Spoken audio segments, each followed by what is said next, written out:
好，我们现在教这一款仿真的恐龙模型哦，还蛮大只的，然后它是软材质的哦，做的蛮大只哦，整个手抓起来还蛮大的哦，所以对小朋友来讲就更大哦，然后整只手掌抓起来还蛮大只的。好，它的仿真的程度到它有音效，等一下示范给各位看。那我们先看一下它的材质哈，它不是一般的硬塑胶哈，它软的，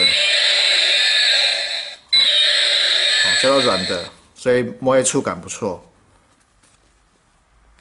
这个角是软的哈，这也是软的。好，看这一只哈，有两个造型可以选择哈。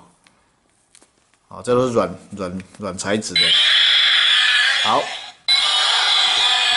那我们看到音效，它这个装一个音效的哈，在那个它的腹部哈，只要按下去就会发恐龙的叫声。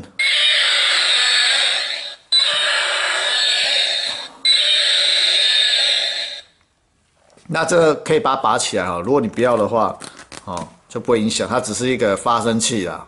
好，那里面如果没电的时候，你自己拆开来哈，就可以换那个纽扣电池就可以了。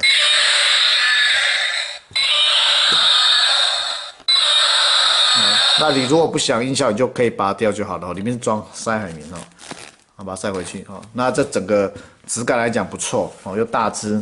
好，一般这一种大只的恐龙的模型不常见哈，而且加上它是软材质，触感也比较真实一点。好，非常棒哦，有两个造型可以挑选。